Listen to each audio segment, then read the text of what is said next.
오늘 읽은 말씀은 베드로가 예루살렘의 많은 사람들을 향하여서, 무리를 향하여서 선포한 설교 말씀 첫 부분, 서두 부분입니다.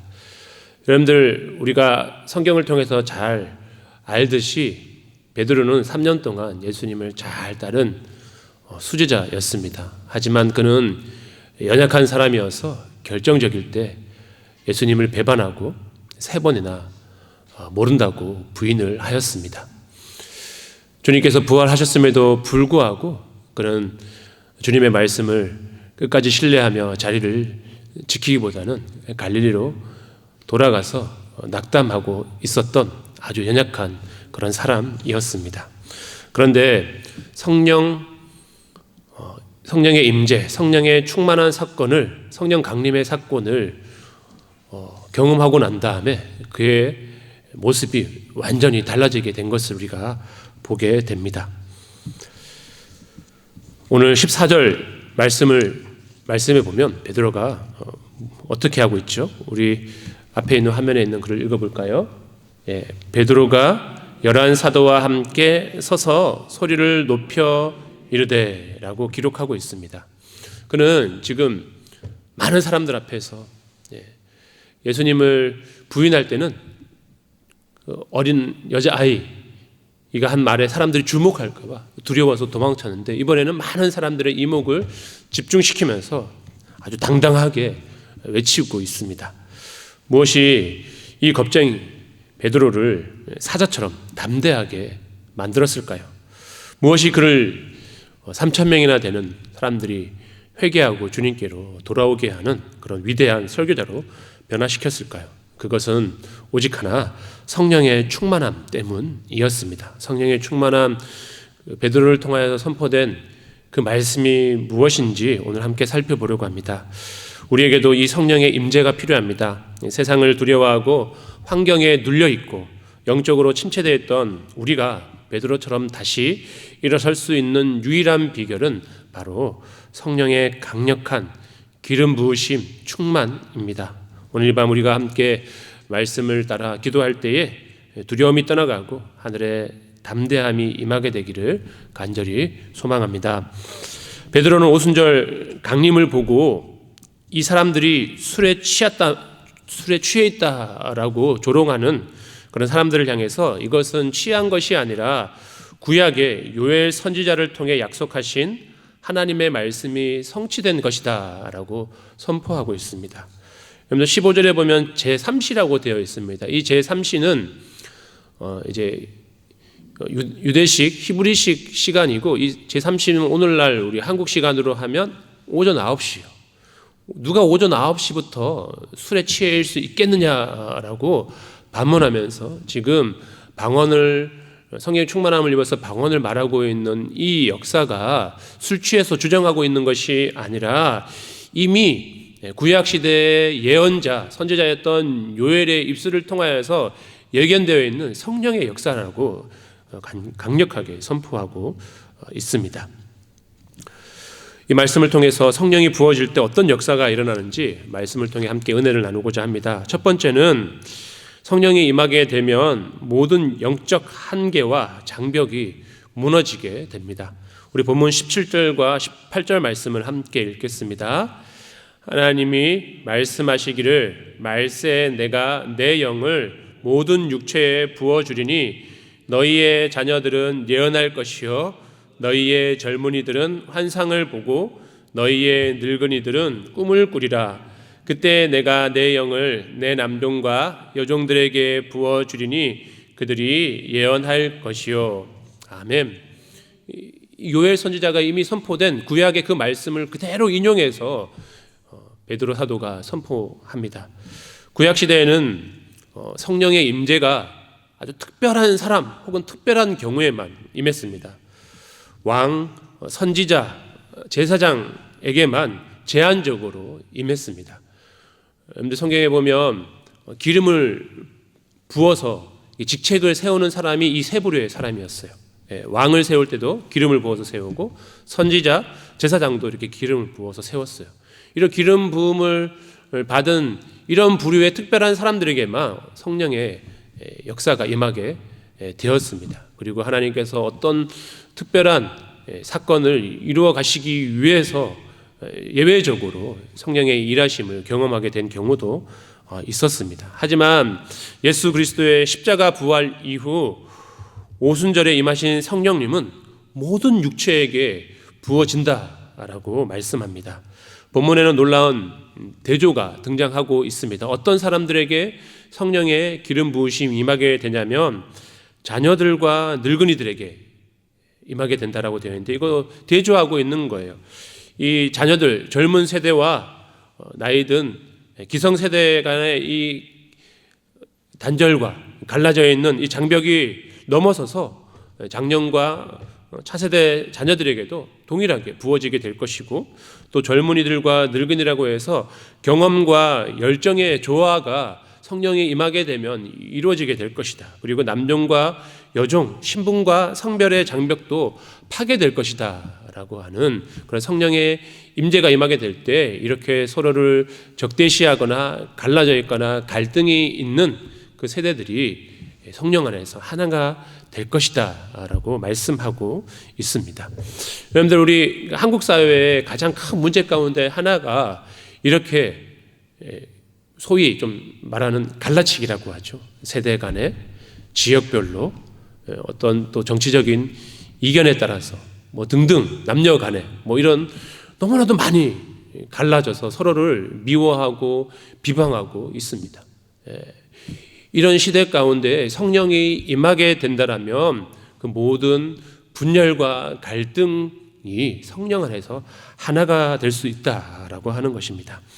당시 로마 시대의 종, 노예는 사실 인간적인 취급을 전혀 받지 못했습니다.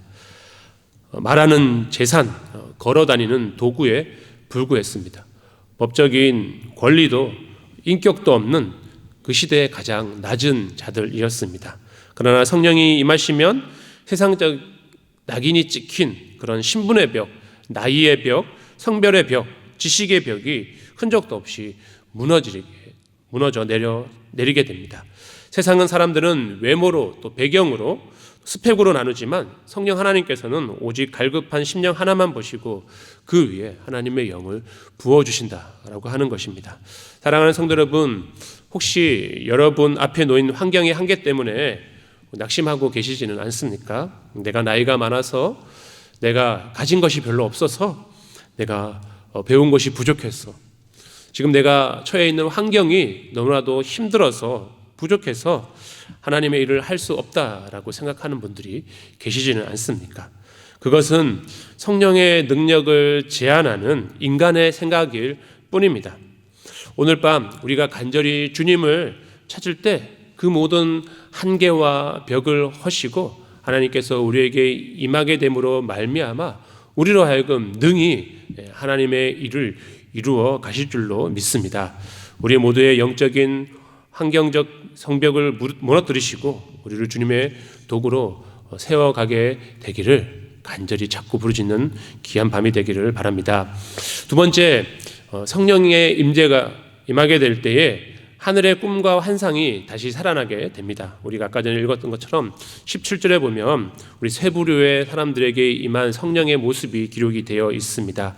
성령이 임하면 우리의 눈이 열려서 하나님의 비전을 보게 됩니다. 그래서 첫 번째는 자녀들이 예언을 할 것이다 라고 17절에 기록되어 있는데요, 여기서 예언은 단순히 미래의 일을 예측하거나 맞추는 것이 아니라 하나님의 말씀을 담대하게 선포한다, 전한다라고 하는 의미를 가지고 있습니다.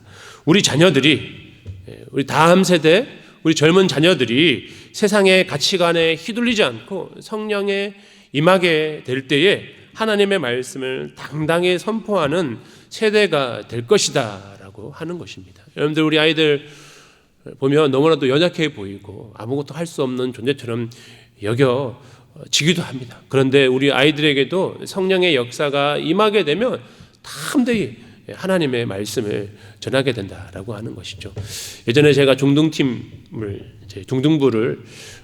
전도사로 사역을 하고 있을 때에 아이들이 함께 모여서 학교 안에 기독교 동아리를 만들어 주었어요. 그래서 우리 교회 아이들뿐만 아니라 다른 교회에 다니는 아이들도 같은 학교에 모여가지고 함께 점심시간 이후에 함께 기도 모임을 갖고 또 우리 신앙생활하는 선생님을 한번 연결해 줘가지고 기독교 동아리를 계속 이끌어가게 했습니다. 그랬더니 서로 간에 이제 교회마다 분위기가 다르잖아요. 근데 서로 간에 영향을 주고받으면서 그 기도 모임 가운데 아이들이 막 방언이 터지기도 하고 뜨거운 성령의 역사가 나타나기 시작을 하는 거예요. 그랬더니 그 동아리 활동 모임이 사실 어떻게 보면 재미가 없잖아요. 점심시간에 와가지고 다른 친구들 다 공차고, 요즘에는 학교에서 공차는 거 불법인 학교도 많죠. 공차기도 하고 막 노는데 모여가지고 기도를 하는 거예요. 근데 그 기도 모임이 막 활성화되고 예수님 믿지 않는 친구들도 와서 같이 찬양하고 기도하는 그런 일들이 일어나게 되었습니다. 여러분, 성령의 역사가 일어나면 연약해 보이던 우리 아이들의 입술을 통하여서 예수 그리스도가 선포되어지게 되고 성령의 역사가 나타나게 된다라고 하는 것입니다. 여러분들, 그래서 우리가 우리 활빈교회 교회학교 아이들을 위해서 기도할 때에 많이 모이고 즐겁고 이런 것도 되게 중요하지만 예배를 통하여서 우리 아이들 하나님을 만나고 성령의 역사가 일어나도록 기도합시다. 그러면 하나님께서 이 지역에 있는 많은 아이들을 우리 교회로 불러줄 줄로 믿습니다. 두 번째, 젊은이들은 환상을 보게 된다라고 말씀합니다. 청년들이 눈앞의 취업과 생계의 문제에 함몰되어서 절망하는 것이 아니라 하나님 나라가 이 땅에 임하는 영적인 환상을 보게 될 것이다 라고 합니다. 제가 청년 사역을 했을 때 청년들을 만나가지고 이야기해보면서 기도 제목을 나누는데 가장 많이 공통적으로 나눈 기도 제목이 뭐냐면 진로예요. 진로. 아직 직장을 구하지 못한 친구들은 원하는 직장에 들어가게 되기를 간절히 바라고 몸부림쳐요. 진짜 열심히 몸부림치는데 생각보다 어려운 것 같아요. 그리고 막상 직장에 들어갔더니 자기가 생각했던 것과 너무 다른 거예요. 자기의 어떤 그런 꿈꾸는 것, 자아의 실현과는 너무 멀리 떨어져 있으니까 늘 이것 때문에 고민하고 좌절하고 무기력해 있는 청년들이 얼마나 많은지 모릅니다. 그런데 이 문제가 너무 크다 보니까 주변을 돌아보지 못해요. 지금 세상이 어떻게 흘러가고 있는지, 우리 주변에 있는 내 동료들, 지체들이 얼마나 힘들어하고 있는지, 교회 공동체가 앞으로 가야 할 비전과 방향이 무엇인지 모른 채 거기에만 짓눌려가지고 계속 아파하기만 하는 그런 청년들을 많이 보게 되었습니다. 하지만 성령 하나님께서 임하게 될 때 하나님 나라를 꿈꾸는 역사가 일어나게 된다는 거죠. 내 이익만을 위해 살던 그 청년들의 지경이 넓혀져서 하나님 나라의 영광을 위해 가슴을 불태우며 열방을 향해 나아가는 비전의 사람으로 바뀐다라고 하는 것입니다. 세 번째로, 늙은이들은 꿈을 꾸리라 라고 기록이 되어 있습니다. 여러분들, 나이가 들면 새로운 것을 꿈꾸기보다 과거의 이야기를 많이 해요. 나 때는 말이야 라고 하면서 보통 추억을 먹고 삽니다. 미래를 기대하지 않습니다. 과거의 그 영광스러운 그것을 바라보면서 살아가죠. 그러나 성령이 임하시게 되면 인생의 노년기에도 하나님이 행하실 영광스러운 미래를 기대하며 꿈을 꾸게 됩니다. 은퇴가 끝이 아니라 새로운 사명의 시작이 된다라고 하는 것이죠.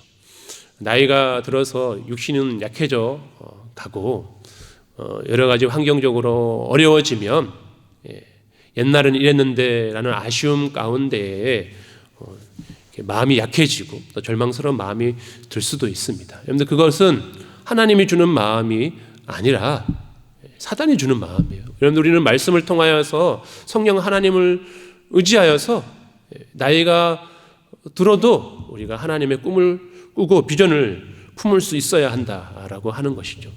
이번 주에 제가 한 지사님을 신방하면서 대화를 나누게 되었는데, 우리 지난번 취임식 때 우리 성전이 꽉 이렇게 많이들 모여가지고 가득 차게 됐잖아요.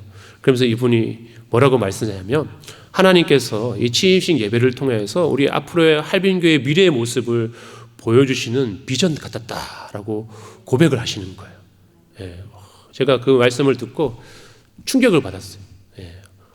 저는 어쩌다 운이 좋아가지고 이렇게 많이 와주셨구나. 저는 별것도 아닌데 어떻게 이렇게 많이 왔을까. 이렇게 생각하고 있는데 하나님의 비전으로 바라보면서 그 꿈을 꾸면서 저도 그렇게 비전을 품고 기도하게 되었습니다. 여러분들, 하나님께서 우리 활빈교회 가운데 그런 역사가 임하게 되는 꿈을 주신 줄로 믿습니다. 우리가 그 꿈을 꾸며 나아갈 때 거룩한 역사가 일어날 줄 믿습니다. 성령님이 하시는 일은 이처럼 명확합니다. 절망의 자리에 꿈을 심기시고 갇혀있던 자리에 환상을 주신다라고 하는 것이죠. 우리가 세상에 마음을 빼앗겨서 정신이 없을 때는 주님께서 하시고자 하신 이것을 놓치고 잊어버리고 까먹어요. 그런데 성령이 임하시면 다시금 하나님께서 우리에게 주셨던 그 꿈을 기억나게 하시고 소망을 품게 하시고 일어나서 그 일을 향하여 달려나갈 수 있도록 인도하여 주십니다. 구약의 잠언 29장 18절에 이렇게 말씀합니다. 우리 잠언 29장 18절 말씀 읽겠습니다. 묵시가 없으면 백성이 방자히 행하거니와 율법을 지키는 자는 복이 있느니라. 아멘. 그런데 여기서 묵시가 뭐냐면 비전이에요. 비전. 하나님께서 우리에게 주시는 비전이라고 하는 거예요. 비전이 없으면 백성이 방자히 행한다라고 합니다. 이것을 킹 제임스 버전 영어 성경에 보면 어떻게 풀이해야 했냐면 비전이 없는 백성은 망한다라고 그렇게 표현을 합니다. 여러분들, 우리는 꿈을 꿔야 돼요. 하나님의 비전을 품어야지 새로운 길로 나아가게 되는 것입니다. 그런데 그저 현실에만 갇혀 있으면 점점 쇠락하여 가서 망할 수밖에 없다라고 하는 겁니다. 그래서 성령의 충만함을 입어서 우리가 하나님 나라의 꿈을 품고 비전을 품어서 내를 향해 담대하게 달려나갈 수 있는 저와 여러분이 되기를 간절히 소망합니다. 성령이 없는 인생, 비전이 없는 공동체는 아무리 물리적으로 풍요로워도 영적으로 죽어가는 인생입니다. 오늘날 이 시대가 그렇지 않습니까? 소망이 없다고, 미래가 불안하다고 아우성을 칩니다. 이 영적 고갈과 절망을 끊어낼 유일한 해답은 오직 성령의 임재뿐입니다. 성령이 임하시면 가정이 살고 다음 세대가 살고 교회가 살아나 영적인 비전의 공동체가 될 줄로 믿습니다. 마지막 세 번째, 성령이 임하게 되면 구원의 역사가 일어납니다. 또한 베드로는 요엘서의 말씀을 인용하면서 말세에 나타날 징조들을 설명하는데요. 우리 19절 20절 말씀을 함께 읽겠습니다. 또 내가 위로 하늘에서는 기사를 아래로 땅에서는 징조를 베풀리니 고 피와 불과 연기로다. 주의 크고 영화로운 날이 이르기 전에 해가 변하여 어두워지고 달이 변하여 피가 되리라. 아멘. 네. 하늘의 기사와 땅의 징조, 피와 불과 연기, 해가 어두워지고 달이 핏빛으로 변하는 무서운 증상이 말세에 나타나게 될 것이다 라고 이야기합니다. 이 말씀은 말세, 여러분들 이 말세가 뭐죠? 예수님께서 오실 때, 예수님의 오심이 가까워지는 그 시간대에 다가올 영적인 육체적 대혼란과 심판을 상징합니다. 주님께서 오실 날이 가까울 때 이렇게 세상 가운데는 혼란한 일들이 일어나게 될 것이다 라고 하는 거죠. 세상은 갈수록 어두워지고 기근과 지진, 전쟁과 기후위기 등 두려운 소식들이 들려오게 될 것입니다. 그런데 실제로 우리가 살아가는 이 세상의 모습을 살펴보면 이런 징조들이 일어나고 있습니다. 21세기에 전쟁이 있을 거라고 상상이라도 했습니까? 기술의 발달과 정치적인 어떤 평화를 모색하는 일들이 넘쳐나서 점점 세상은 평화로워질 줄로 알았지만 계속해서 전쟁의 이야기가 우리 가운데 들려지고 있습니다. 우리는 여기서 너무나도 잘 먹고 잘 살고 풍요로운데 지구 반대편에서는 여전히 지구 반대편까지 갈 필요도 없죠. 우리 북에 있는 북한의 많은 주민들이 굶어 죽어가고 있습니다. 상식을 뛰어넘는 기후위기와 자연재해, 그리고 인간의 존엄성이 무너져 내리는 도덕적, 영적 파산을 바라보면서 우리는 말세의 짙은 어두움을 온몸으로 이미 느끼고 있는 중입니다. 이처럼 세상은 갈수록 캄캄하고 인간의 힘으로 통제할 수 없는 위기들이 도처에 도사리고 있습니다. 그러나 하나님께서 우리에게 이런 무서운 징조들을 말씀해 주시는 이유가 무엇일까요? 우리를 두려움에 빠지게 하기 위해서일까요? 겁먹게 하기 위해서일까요? 공포에 빠뜨리기 위함일까요? 그렇지 않습니다.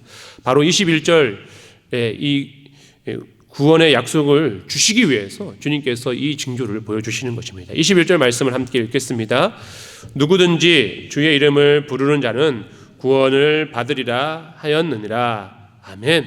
이런 무서운 징조들이 일어나더라도 세상이 캄캄하여지고 세상이 무너지는 듯한 그런 일들이 일어나더라도 예수 그리스도를 믿고 붙들면 거기에 휩쓸려 멸망당하는 것이 아니라 구원을 얻게 된다라고 하는 소망과 약속의 말씀을 주시는 것입니다. 우리가 이 구원받는 것에는 무슨 조건이 있습니까? 자격이 필요합니까? 없습니다. 없어요. 우리가 구원받는 데는 오직 주의 이름을 부르고 믿는 자들에게 주시는 하나님의 선물입니다. 의인이든 죄인이든 유대인이든 이방인이든 과거에 어떤 삶을 살아도 상관없이 아무 조건도 없이 오직 예수 그리스도만을 믿고 그 이름을 부르는 자는 누구든지 구원을 얻을 것이라는 하나님의 절대적인 약속입니다. 그러니 예수님께로 나오라라고 하는 것입니다. 세상이 무너져가는 이 혼탁한 세상 속에서 너희가 구원받을 수 있는 길은 오직 예수님밖에 없으니 어서 주님께로 나오라라고 하는 주님의 부르심이고 초대이고 또한 믿는 우리에게는 가서 전하라는 하나님 아버지의 그 마음을 품으라는 명령이라고 하는 것입니다. 세상이 아무리 어둡고 캄캄해도 소망이 다 끊어진 것 같아도 예수 그리스도의 이름을 부르짖는 자에게는 반드시 구원과 회복의 역사가 일어난다는 약속입니다. 성경이 말하는 구원은 어떻게 생각해 보면 죽어서 천국에 가는 미래의 구원을 의미합니다. 그런데 성경이 말하는 이 구원은 반만 맞는 거예요. 이 구원은 천국에 대한 구원은 반만 맞는 것입니다. 우리가 오늘 말하고 있는 이 구원은 오늘날 내가 마주한 삶의 현장에서도 이루어져야 할 구원이다라고 하는 것입니다.